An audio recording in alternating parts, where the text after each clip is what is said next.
अस्सलाम वालेकुम वरहमतुल्लाह। प्रीवियस जो हमारा लेक्चर था उसमें हमने क्वेश्चन 1 to 5 किए थे।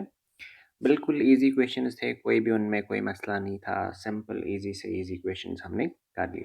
अब हम 5 से आगे चल लेते हैं, क्वेश्चन नंबर 6 पे आ जाते हैं। ठीक, लेकिन मैंने आपको बताया था मैं आपको इक्विलिब्रियम दिखाऊंगा चार्जेस का कि तीन चार, लेकिन उससे पहले थोड़ी सी और रेलिवेंट कुछ क्वेश्चंस जो हमने किए उसी के रेलिवेंट में कुछ क्वेश्चंस आते हैं।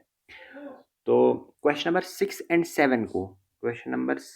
एंड 7 को अभी हम छोड़ देते हैं क्योंकि इनके लिए अप्रोच अलग सा लगता है। ठीक, हम क्वेश्चन नंबर 8 को देख लेते हैं। ठीक, क्वेश्चन नंबर 8 को देख लेते हैं। देखो क्वेश्चन नंबर 8 क्या कहते हैं कि हमारे पास दो चार्जेस हैं, ये चार्ज 1 हो गया यानी Q1 हो गया और ये चार्ज Q2 हो गया। इनके बीच में जो डिस्टेंस है वो इसने बता दिया है 1 सेंटीमीटर है, यानी ये आपस में 1 सेंटीमीटर दूर है। फिर क्या कहता है, what is the minimum possible magnitude of electric force, यानी एफ मिनिमम इनके बीच में आपको निकाल के देना है। ठीक, यानी सबसे कम फोर्स इनमें कब होगा। ठीक, इसके लिए आपने पढ़ा होगा एक कॉन्सेप्ट, वो आपने पढ़ा होगा क्वांटाइजेशन ऑफ चार्ज।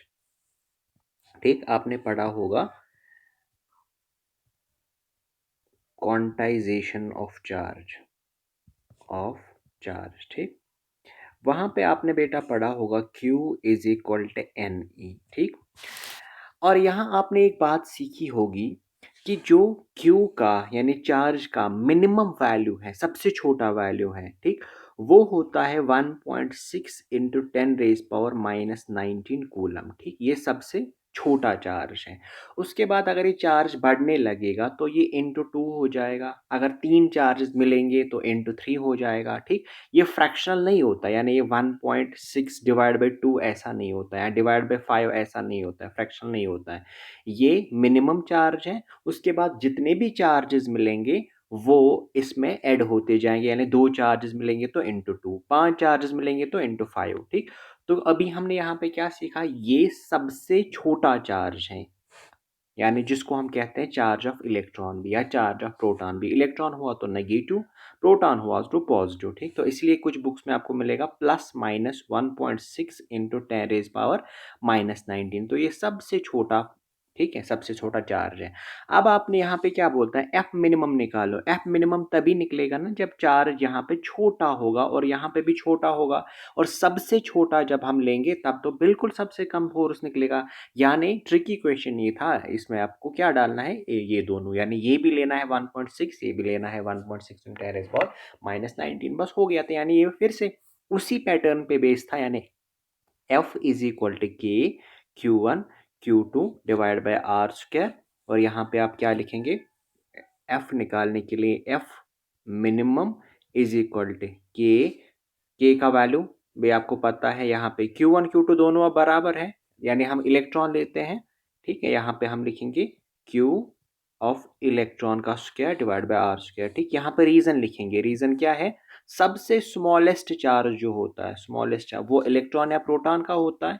चलो मैं इलेक्ट्रॉन का लेता हूँ, वो -1.6 इंटू 10⁻⁻19। जो ही हम ये लेंगे तो सबसे कम ही फोर्स आ जाएगा, तो हो गया क्वेश्चन खत्म। तो F minimum is equal to 9 into 10⁻9 into यहाँ पे 1.6 इंटू 10⁻⁻19, दो है तो इसका स्क्वायर लेते हैं, डिवाइड बाई इनके बीच में डिस्टेंस कितनी रखी थी इसने, इसने इनके बीच में डिस्टेंस बताया था 1 सेंटीमीटर। ठीक, तो ले लो 1 सेंटीमीटर इनके बीच में डिस्टेंस, तो यहाँ पे 1 सेंटीमीटर, लेकिन कितना होता है, 10 सेंटीमीटर इसने बताया था। 10 सेंटीमीटर को आपको किस में चेंज करना है, वो आपको मीटर में चेंज करना है, तो 10⁻⁻2 लिखूंगा मैं। ठीक, और इसका स्क्वायर भी आ जाएगा, इसका स्क्वायर। ठीक, कैलकुलेट जो ही आप करोगे तो आपको इसका आंसर आ जाएगा, वो होगा 2.3 इंटू 10⁻⁻24। ठीक, ये आप कैलकुलेट करेंगे। ठीक, यहाँ से यहाँ पे ये 30 38 बनेगा, ये 9 है, फिर यहाँ पे इसका 4 -4 आ जाएगा, फिर कैलकुलेट करके आपको ये आंसर आ जाएंगे। यानी इन दो के सबसे मिनिमम फोर्स जो पॉसिबल हो सकता है between any two charges, that is this 2.3 into 10⁻⁻24। ठीक, अगर याद रखोगे मे भी कभी आगे यूज़ हो सकता है। ठीक, अच्छा, तो यहाँ पे हमने कौन सा कॉन्सेप्ट यूज़ किया, Q is equal to N E, लेकिन है तो इसी पैटर्न पे, इसी पैटर्न, इसलिए मैंने इस क्वेश्चन को भी आगे यही ले लिया। अच्छा, और एक इसी पे क्वेश्चन देख लेते हैं कि कहता है क्वेश्चन, क्वेश्चन नंबर हमारे पास क्वेश्चन नंबर 9 है। Estimate the number of electrons in 100 ग्राम, ये क्वेश्चन नंबर 9 है। हाँ, ये क्वेश्चन नंबर 8 था। क्वेश्चन नंबर 6 और 7 को हमने स्किप किया क्योंकि उसके लिए मेथड दूसरा चाहिए। ठीक, जो मैं अब आपको सिखाऊंगा। तो 100 ग्राम ऑफ वाटर जो है H2O, कहते हैं कि estimate the number of electrons in 100 gram of water. ठीक, इसमें आपको बताना है इसमें इलेक्ट्रॉन्स कितने होंगे, this is the first question. Second इसमें क्या आता है, negative charge, total negative charge on these electrons, यानी आपको इन पे टोटल चार्ज भी निकालना है, इस पे कितना टोटल चार्ज होगा, कितने, 100 ग्राम ऑफ वाटर पे। ठीक है, देखो आपने पढ़ा होगा अगर ये H2O है, H की फॉर्मूला हम ऐसे लिखते हैं ना, H इसका जो यहाँ पे एटॉमिक नंबर और यहाँ पे एटॉमिक मास। ठीक है, और अगर मेरे पास ये लेकिन एक है हाइड्रोजन एटम, हाइड्रोजन इसमें कितने हैं, हाइड्रोजन एटम 2 है, और इसी तरह ऑक्सीजन मेरे पास कितना है, एक है, लेकिन इसका एटॉमिक नंबर 8 होता है और ये 16 होता है एटॉमिक मास। ठीक, अच्छा, यहाँ पे मुझे एक चीज़ आप बता दो कि अगर मैं यहाँ पे इसका मॉलिक्यूलर मास निकालूंगा, वो 18 ग्राम होता है और वो मुझे लगेगा भी नहीं। ठीक, यानी मॉलिक्यूलर मास जो इसका है, मॉलिक्यूलर मास वो कितना आ जाएगा, 18 ग्राम आता है ना निकालना। अरे सिंपल है, देखो कैसे, देखो मॉलिक्यूलर मास ये कितना है, एक, लेकिन ये दो है ना, H2। ठीक, तो दो का फिर कितना होगा, तो दो बना। ठीक, और इसका कितना है, 16, 16 प्लस 2 कितना हो गया, 18 हो गया। सिंपल ना, मास का ये मॉलिक्यूलर मास इसका तो हो गया 18 ग्राम। अच्छा, अगर मैं देखूं नंबर ऑफ, देखो मेरा पूरा देख लेना, number of electrons, electrons in 18 gram of 18 gram of H2O में कितने इलेक्ट्रॉन्स होंगे। ठीक, अब देखो उससे पहले और एक चीज देखो, इसमें जो एटॉम इलेक्ट्रॉन्स हैं H2O में कितने इलेक्ट्रॉन्स हैं पूरा पहले देख लो। देखो ये H में इलेक्ट्रॉन एक है और यहाँ पे 8 है ना, 8 और एक 9 हो गए, लेकिन ये H2 है ना, दो बार है ना H2, तो ये कितने आ गए, ये दो होंगे और ये 8 होंगे, यानी इसमें कितने हैं, इसमें 10 इलेक्ट्रॉन्स हैं। ठीक, H2O में 10 इलेक्ट्रॉन्स हैं। अगर मैं लेता हूँ number of electrons in 18 gram of H2O, ठीक, इसमें कितने इलेक्ट्रॉन्स होंगे। ठीक है, तो वो आपको आ जाएगा, अगर आप एवोगैड्रोस नंबर यूज करोगे 6.023 इंटू 10⁻23। ठीक, ये तो उसी का नंबर है, इंटू 10, ये 10 कौन सा, जो मैंने अभी यहाँ निकाला, यानी इसमें कितने इलेक्ट्रॉन्स होंगे। ठीक, लेकिन ये आप कितने में निकाल रहे हो, ये आप 18 में निकाल रहे हो। ठीक, 18 ग्राम ऑफ वाटर में निकाल रहे हो। फिर यहाँ पे मुझे बताओ 1 ग्राम ऑफ वाटर में कितने इलेक्ट्रॉन्स होंगे, वो होंगे ना सिंपली 6.023 इंटू 10⁻24 बनेगा, डिवाइडेड बाई 18 आ जाएगा, यानी इतने होंगे इलेक्ट्रॉन्स किसमें, 1 ग्राम में। क्या मुझे क्वेश्चन बोलता है 1 ग्राम में इलेक्ट्रॉन निकालो, नहीं, वो कहता है 100 ग्राम में फिर कितने होंगे। सिंपली फिर 100 ग्राम में इलेक्ट्रॉन्स कितने होंगे, इसका आपको करना है 6.023 इंटू 10⁻24 इंटू 100 आ जाएगा, डिवाइड बाई ये 18 आ जाएगा। ठीक, ये आपका पहला क्वेश्चन हो गया। इसमें कितने, क्या इसमें कितने इलेक्ट्रॉन्स हैं, वो आपको आ जाएगा 3.34 इंटू 10⁻25। ये क्या निकला, इसमें टोटल नंबर ऑफ इलेक्ट्रॉन्स कितने हैं। दूसरा कहता है उन पे चार्ज फिर कितना होगा, अरे सिंपल सी बात है, उन पे फिर कितना चार्ज होगा, Q is equal to N E. ये आपको क्या निकला, ये N निकला था। ठीक, यही तो मैं ऊपर दिखा रहा था ना, Q is equal to N E. अब आपको देखना इनमें चार्ज निकालना है, N कितना निकला, 3.34 इंटू 10⁻25। हर एक पे फिर अपना अपना चार्ज कितना होता है, 1.6 इंटू 10⁻19। ये टोटल चार्ज, यानी इन पे कितना टोटल चार्ज हो गया, जब आप इसको देखोगे ये बनेगा 5.34 इंटू 10⁻6 कूलम। ठीक, ये इन पे टोटल चार्ज आ गया। ठीक है, ये क्वेश्चन नंबर क्या था, ये क्वेश्चन नंबर 9 था। ठीक, अच्छा, यहीं पे देख लो, एक क्वेश्चन नंबर 10 भी देख लो। क्वेश्चन नंबर 10 क्या कहता है कि जितने भी ऊपर मेरे पास ये हैं, मतलब ये अगर सारे इलेक्ट्रॉन का है तो यहाँ पे माइनस आ जाएगा क्योंकि इलेक्ट्रॉन का है, ठीक। ये सारे इलेक्ट्रॉन्स बन गए यानी वाटर में, ठीक। अगर मेरे पास और जो जितने भी मैं यहाँ पे पॉजिटिव चार्ज होंगे उन सबको मैं वहाँ पे जितने भी पॉजिटिव चार्ज यानी प्रोटॉन्स होंगे, ठीक, वो इसके बराबर होंगे H2O में, है ना। H2O में अब कितने 100 ग्राम्स ऑफ वाटर में कितने ये होते हैं, चार्ज होता है 5.34 इंटू 10⁻⁻⁶ प्लस सिक्स सिक्स जो होते हैं, इतने क्या होते हैं, इलेक्ट्रॉन्स होते हैं, ठीक। मुझे बताओ फिर प्रोटॉन्स कितने होंगे। अरे water as a whole is neutral, यानी जितने उसमें इलेक्ट्रॉन्स होंगे उतने ही प्रोटॉन्स भी होंगे, तो प्रोटॉन्स होंगे +5.34 इंटू 10⁻⁻, माइनस नहीं है 6, ये फिर प्रोटॉन्स होंगे, ठीक। ये इलेक्ट्रॉन्स हुए, ये प्रोटॉन्स हुए, ठीक, यही है ना, ठीक। अब क्या बोल रहा है क्वेश्चन, क्वेश्चन बोल रहा है अगर इलेक्ट्रॉन एंड प्रोटॉन वाटर में आपस में कितने दूर हैं, इनके बीच में 10 सेंटीमीटर हैं, ठीक। ये आपस में इलेक्ट्रॉन एंड प्रोटॉन आपस में 10 सेंटीमीटर दूर है। आपको क्या निकालना है फिर, place at the distance, find the force of attraction between them, उनके बीच में फोर्स निकालो, force of attraction between them, compare it with your weight, आपके वेट के साथ, वो ऑलरेडी हम ऊपर कर चुके हैं। लेकिन अब देखो ये तो इजी क्वेश्चन हो गया ना, फोर्स आपको निकालना है, कैसे निकालोगे, Q1 Q2 divide by are square, ठीक। अच्छा देखो ये वैल्यू मैंने किधर से लाया, क्वेश्चन ने बताया जो आपने ऑलरेडी ऊपर 100 ग्राम्स ऑफ वाटर में निकाला उसमें कितने इलेक्ट्रॉन्स थे, उसमें टोटल जितने इलेक्ट्रॉन्स थे उन पे कितना चार्ज था, टोटल इलेक्ट्रॉन्स पे इतना चार्ज था, ठीक। उसने बता दिया कि अगर मैंने टोटल पॉजिटिव चार्ज इससे 10 सेंटीमीटर दूर रख दिया तो सिंपल बात है ना, जितने इलेक्ट्रॉन्स होंगे उतने ही प्रोटॉन्स होंगे, लेकिन ये माइनस होंगे ये प्लस होंगे, ठीक।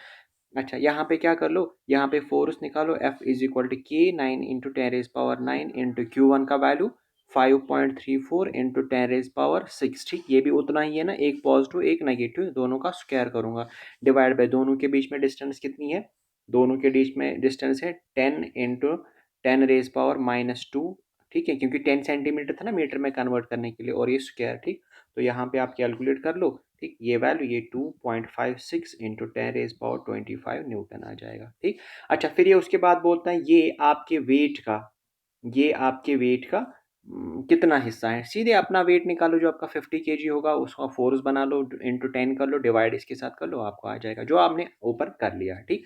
ये क्वेश्चन थे Q is equal to NE पे, या सिंपल वही जो हमने निकाले इस पैटर्न पे, ठीक। अच्छा ये अभी तक जो बात हो रही थी ना, ये हो रही थी बात हमारे पास अगर दो चार्जेस होंगे, ठीक। अच्छा उसके बाद अगर हम देखेंगे, अगर हम लेंगे थ्री चार्जेस, अगर हम तीन चार्जेस लेंगे, तीन चार्जेस को लेंगे, ठीक है। मानो यहाँ पे चार्ज Q1 है और यहाँ पे चार्ज Q2 है, ऐसे, ठीक। अच्छा ऐसा मैं लेता हूँ, ये मानो पॉजिटिव चार्ज है और ये मेरे पास और एक पॉजिटिव चार्ज है, ठीक। और यहाँ पे है मानो ये 1 कूलम है और ये भी 1 कूलम है, ठीक। मेरे पास और एक चार्ज है Q, इसको मैं इसको मैं कहाँ रख दूँ, इसको मैं कहाँ रख दूँ, सो दैट कि यहाँ पे इस पे जो फोर्स लगेगा, फोर्स नेट फोर्स लगेगा वो ज़ीरो होना चाहिए, तो एफ नेट कितना होगा, वो ज़ीरो होना चाहिए, ठीक। देखो अगर मैं इस चार्ज को बीच में रख देता हूँ, मानो मैंने इस चार्ज को यहाँ पे रख दिया, ठीक, ये भी प्लस चार्ज ही है, ये क्या करेगा, ये इसको रिपेल करेगा, क्योंकि प्लस प्लस रिपेल करेगा, मानो इसने इसको 1 न्यूटन फोर्स से रिपेल किया, ये भी इसको क्या करेगा, ये भी रिपेल करेगा, ये भी कितने फिर 1 न्यूटन, क्योंकि दोनों में एक कूलम है ना, तो सेम अमाउंट से रिपेल करेंगे, ठीक। और बिल्कुल बीच में रखा है, इसका मतलब अगर आपके पास इक्वल चार्जेस हैं, ठीक, सेम चार्जेस हैं, अगर आपको तीसरा चार्ज देखना है उस पे नेट फोर्स जीरो होना चाहिए, वो हमेशा इन दोनों के बीच में आ जाएगा, ठीक। और अगर ये चार्ज जो अगर ये बराबर हैं तो ये बिल्कुल बीच में आ जाएगा, ठीक। एक तो होता है चार्जेस के बीच में आना, दूसरा होता है सेंटर पे आना, ठीक। देखो अगर मैं इसी क्वेश्चन में बता दूं, अगर ये 2 कूलम है और ये 1 कूलम है, ठीक, अगर मैंने ऐसा कर लिया फिर क्या हो जाएगा, अब देखो ये ज्यादा इसको धक्का देगा और ये कम देगा, यानी ये इस छोटे के करीब होगा, यानी ये अब इधर आ जाएगा, फिर यहाँ पे इसका क्या होगा, यहाँ पे में भी ये इक्विलिब्रियम में आ सकता है, ठीक। यानी अगर आपके पास होगा तो लेकिन इन दो के बीच में, इसके और इसके बीच में, तो यहां पे आप ये नोट लिखेंगे। नोट क्या लिखेंगे?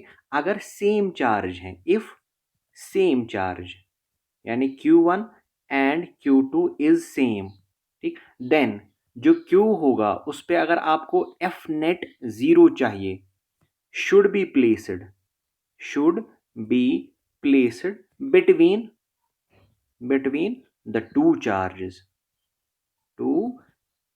चार्जेस Q1 एंड Q2, ठीक।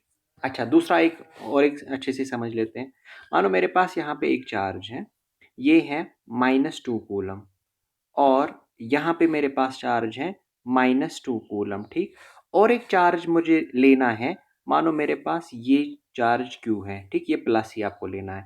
इसको मैं कहाँ रखूँ सो दैट ये इक्विलिब्रियम में आ जाए, ठीक। तो बिल्कुल बीच, पहले इन दोनों के बीच में ही, क्यों, यहाँ पे भी नेगेटिव, यहाँ पे भी नेगेटिव। ऊपर रूल क्या लिखा? अगर दोनों सेम नेचर के होंगे, if Q1 and Q2 is same, लेकिन पोलैरिटी में, same in polarity, in polarity, then ये बीच में ही आ जाएगा, यानी इसका भी नेगेटिव, इसका भी नेगेटिव, या अगर यहाँ पे पॉजिटिव होता है, यहाँ पे पॉजिटिव होता है। तीसरा चार्ज इक्विलिब्रियम में हमेशा इस लाइन पे आ जाएगा, लेकिन यहाँ से लेके यहाँ तक, ठीक। दूसरा पॉइंट इधर सीख लिया, जो छोटा चार्ज होता है, ठीक, इक्विलिब्रियम में जो बड़ा ये चार्ज जो होता है उधर ही शिफ्ट हो जाता है, ठीक। तो यहाँ पे बिल्कुल बीच में आ जाएगा, क्योंकि यहाँ से भी देखो, ये अगर प्लस चार्ज है, ये इसको अट्रैक्ट करेगा मानो 1 न्यूटन से, ये भी इसको अट्रैक्ट करेगा 1 न्यूटन से, तो ये बिल्कुल बीच में आ जाएगा। तो अगर मैं ऐसा कर दूं, ठीक, अगर मैं ऐसा कर दूं, यहाँ पे 2 कूलम रख दिया, यहाँ पे 5 कूलम रख दिया, ठीक, ये सीधी सी लाइन है ऐसे, और मुझे क्यू रखना है उस पे नेट, ये जीरो आना चाहिए, ये पॉजिटिव होगा, ये माइनस लिया, ये माइनस लिया, ये भी इसको अट्रैक्ट करेगा, ये भी इसको अट्रैक्ट करेगा, ठीक।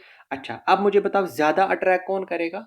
ये ज्यादा अट्रैक्ट करेगा, ठीक, यानी यहाँ पे अगर क्यू लिया मैंने, ये क्यू, ये इसके पास होगा, ठीक, माइनस के पास होगा यहाँ पे, ठीक। और ये -5 देखो, -5 है ना, तो छोटा हुआ ना इससे, यहाँ पे आपको माइनस भी कंसिडर करना है, ठीक। तो यहाँ इसके छोटे के पास आ गया। क्लियर इतना? ठीक। अच्छा, तो इसका मतलब दो केसेस वाले यहाँ पे, चाहे आप पॉजिटिव ले लो दोनों में, या चाहे आप नेगेटिव ले लो दोनों में, जो तीसरा चार्ज इक्विलिब्रियम में होगा, यानी जिसपे एफ नेट जीरो होगा, वो हमेशा इन दो चार्जेस के बीच में ही आ जाएगा। ये एक पॉइंट था। दूसरा पॉइंट ये कि वो छोटे चार्ज के पास होगा, ठीक। वो अगर वो चार्ज अलग अलग हुए, अगर चार्ज सेम हुए तो बीच में होगा, अगर अलग अलग हुए तो छोटे चार्ज के पास होगा, ठीक। एक बार फिर से देख लेते हैं। मानो अगर ये चार्ज है, यहाँ पे है -2 कूलम, यहाँ पे है -2 कूलम, ठीक। सेम चार्ज है और दोनों का सेम, तो बीच में बिल्कुल आ जाएगा। अगर ये चार्ज है, यहाँ पे चार्ज, यहाँ पे -3 कूलम, यहाँ पे -6 कूलम, ठीक, ऐसा होगा। तो यहाँ पे आपको जो तीसरा चार्ज है ना, वो आपको क्या लेना है, अगर नहीं दिया गया है, वो पॉजिटिव चार्ज लेना है। तो पॉजिटिव चार्ज किसके बराबर होगा? देखो यहाँ, ये ज्यादा खींचेगा, ये ज्यादा खींचेगा, तो छोटे के पास होगा, यानी यहाँ पे आ जाएगा, ठीक। लेकिन इन दोनों के बीच में ही आ जाएगा, इसी में आ जाएगा, इन दोनों के बीच में ही आ जाएगा। डन, इतना सीख लिया, हो गया, चलो ठीक। लेकिन अगर मेरे पास अब ऐसा केस हो गया, ठीक, ये मेरे पास एक चार्ज यहाँ पे, ये दूसरा, यहाँ पे लिया मैंने -4 कूलम, और चलो यहाँ पे लिया मैंने +4 कूलम, +4 कूलम, यहाँ पे लिया मैंने -2 कूलम, ठीक। अब देखो, अब क्या है, यहाँ पे सेम चार्ज नहीं है, यहाँ पे प्लस क्यू है, ये मुझे बीच में कहीं पे रख देना है। अगर मैंने यहाँ पे प्लस क्यू रख दिया, ठीक, ये इसको क्या करेगा, रिपेल करेगा, ये इसको क्या करेगा, अट्रैक्ट करेगा, यानी बीच में रहेगा नहीं, ठीक। फिर ये कहाँ रहेगा, ये चला जाएगा इधर, ठीक, यहाँ, यानी ये इसको इतना रिपेल करेगा, अब ये इधर चला जाएगा, ठीक। यानी जब अपोजिट नेचर के चार्ज होते हैं, किसके? अपोजिट नेचर के, यानी एक जगह पे पॉजिटिव, दूसरी जगह पे नेगेटिव, यहाँ इन दोनों के बीच में तीसरा चार्ज नहीं आता है। एफ नेट अगर इस पे 0 होना चाहिए, वो इसके बाहर आ जाएगा, ठीक। चलो अगर मैंने ऐसा लिया होता, यहाँ से 8 कूलम और यहाँ से 4 या 2 कूलम, ठीक, ऐसे लिया मैंने, ये चार्ज 1 और ये चार्ज 2, ठीक। अब मुझे क्या लेना है, क्यू, सच दैट इसको कहीं पे रख देना है, सच दैट उस पे फोर्स जो होगा नेट, अगर मैं बीच में रख देता यहाँ पे, ठीक, ये खुद पॉजिटिव है, ये इस पॉजिटिव को क्या करता, रिपेल, ये इसको क्या करता, अट्रैक्ट कर लेता। इसका मतलब ये जो होगा बीच में नहीं आ जाएगा, ये इसके पास यहाँ पे कहीं पे होगा, ठीक, तो यहाँ पे भी आपको क्या रखना है याद, छोटे वाले चार्ज, ठीक, माइनस को कंसिडर करोगे अब तो छोटे वाले चार्ज के नजदीक होता है, ठीक है। तो अगर सेम चार्ज हुए तो ये बिल्कुल बीच में होगा, ठीक, और अगर अपोजिट चार्ज हुए तो ये, ठीक है, इनके बीच में नहीं होगा, या तो लेफ्ट साइड से होगा या तो राइट साइड से, डिपेंडिंग छोटा चार्ज कौन सा है, ठीक है, वहां पे लेकिन माइनस से आप देखेंगे छोटा कौन सा है तो उसी के पास होता है, ठीक। अब देखो इस पे हम क्वेश्चन नंबर 6 कर लेते हैं, ठीक, क्वेश्चन नंबर 6 इसी पे देख लेते हैं। क्वेश्चन नंबर 6 कहता है हमारे पास दो चार्जेस हैं, ये यहाँ पे एक चार्ज है, यहाँ पे दूसरा चार्ज है, ठीक है। ये कहता है इसका जो है ये 2 × 10⁻⁶ कूलम है, 2 × 10⁻⁶ है, और दूसरा जो है आपके पास 10⁻, ये 2 × 10⁻⁻⁶ और यहाँ पे 10⁻⁻⁶ कूलम है, ये दो चार्जेस हैं आपके पास, और ये आपस में 10 सेंटीमीटर दूर है, ये आपस में 10 सेंटीमीटर दूर है, ठीक, ये Q1 और ये Q2, ठीक। अब देखो दोनों, ये भी पॉजिटिव है, ये भी पॉजिटिव है, दोनों है ना पॉजिटिव। अभी कहता है तीसरा चार्ज Q, इसको मैं कहाँ रखूं सो दैट इस पे नेट चार्ज 0 आ जाएगा। पहला ही आपके माइंड में स्ट्राइक होगा, पहली बात कि ये इन दोनों के बीच में ही आना चाहिए, क्योंकि यहाँ पे भी पॉजिटिव चार्ज और यहाँ पे भी, और दूसरा ये बड़ा चार्ज है और ये छोटा चार्ज है, यानी ये सेंटर में नहीं, सेंटर के इधर इधर कहीं पे आना चाहिए, ठीक। मानो मैं लेता हूं, मैंने इस चार्ज को इधर ले लिया, ठीक। अब ये टोटल कितना है 10 सेंटीमीटर, मैंने यहां से यहां तक ये डिस्टेंस जो है इसको x लिया, ठीक। तो यहां से यहां तक कितनी बची, फिर ये 10 - x हो गया, ठीक। अच्छा, for for F net is equal to 0, फिर वहां पे F1 is equal to F2 आना चाहिए ना। देखो समझा लेता हूँ कैसे। मानो यहाँ पे एक बॉडी है, ठीक, ये इक्विलिब्रियम में तब होगी ना जब यहाँ से भी फोर्स 2 न्यूटन होगा, यहाँ से भी फोर्स 2 न्यूटन होगा, यानी इस पे एफ नेट कितना है, एफ नेट जो है वो 0 है, ठीक। यानी यहाँ पे F1 और F2 दोनों बराबर होने चाहिए, ठीक। अगर ये बड़ा हो गया तो अब ये इक्विलिब्रियम में थोड़ी है, तब इस पे लग रहा है ना फोर्स इधर की ओर, ठीक। यानी एफ नेट होने के लिए, एफ नेट 0 होने के लिए दोनों साइड से फोर्स बराबर लगना चाहिए, ठीक। तो F1 is equal to F2 के बराबर होना चाहिए, ठीक। अब देख लो इसका अप्रोच कैसे मैं सॉल्व कर लेता हूँ। इस पे जितने भी आगे क्वेश्चन आ जाएंगे ना आपको उसी सेम से सॉल्व करना है, ठीक। यहाँ पे मैं क्या लेता हूँ, इसको F1 यहाँ से लेता हूँ और F2 यहाँ से लेता हूँ, ठीक। आपकी मर्जी, आप F1 उधर से चूज कर लो या इधर से। अच्छा, F1 के लिए यहाँ से बता दो क्या होगा कि, ठीक है, एक चार्ज ये है Q1, वो कितना है आपके पास 2 × 10⁻⁻⁶, ठीक। अच्छा, दूसरा कितना है into Q divide by r square, इनके बीच में डिस्टेंस कितनी है 10⁻⁻⁴ का स्क्वायर, ठीक। ये आपका F1 हो गया, इज इक्वल टू F2 कितना है आपके पास, अब यहाँ से मुझे देखना है F2, ठीक। कहाँ से, इस यहाँ से लेके इस पे कितना फोर्स है, पहले मैंने देखा यहाँ से लेके यहाँ पे कितना फोर्स है, तो जब मैं F2 निकालूंगा वो क्या होगा K, Q1 कितना है ये वाला, यानी 10⁻⁻⁶ इंटू Q डिवाइडेड बाई यहाँ से लेके यहाँ तक कितनी डिस्टेंस है, ये डिस्टेंस है x स्क्वायर, ठीक। अब देखो दोनों इक्वल है ना, बीच में ये K और ये K गया, ये Q और ये Q गया, 10⁻⁻⁶ 10⁻⁻⁶ गया, तो क्या बचा 2 डिवाइड बाई 10 - x का स्क्वायर इज इक्वल टू यहाँ पे 1/x का स्क्वायर। डन, इतना है ना क्लियर। अच्छा, मैं इसको इधर ले आऊं, ये बनेगा 2x² इज इक्वल टू यहाँ पे 10 - x का इन दोनों का स्क्वायर, ठीक। अगर मैं इसको खोलूंगा ये a+b का होल स्क्वायर आ जाएगा, यहाँ पे ये बड़ी ये इक्वेशन बन जाएगी, ठीक। तो मैं क्यों क्यों ना ऐसा कर लूं, मैं स्क्वायर को दोनों से खत्म कर लूं, तो ये √2x आ जाएगा इज इक्वल टू यहाँ पे आ जाएगा 10 - x। अरे ये समझ आया मैंने क्या किया, मैंने, चलो मैं ऐसा कर लेता हूँ 2x, ठीक, √2x इन दोनों का स्क्वायर कर लेता हूँ इज इक्वल टू 10 - x इन दोनों का स्क्वायर, ये और ये स्क्वायर कटा, ठीक। अब क्या आया, आया ना, फिर से वहीं पहुंचा मैं। अच्छा देखो, अब मैं यहाँ पे क्या कर लेता हूँ, ये √2x, ये x यहाँ पे माइनस है ना, ये प्लस आ जाएगा, +x is equal to 10। Simple बात, यहाँ पे x कॉमन निकालो तो क्या बचा √2 + 1 और यहाँ से इज इक्वल टू 10, ठीक। यही बचा ना।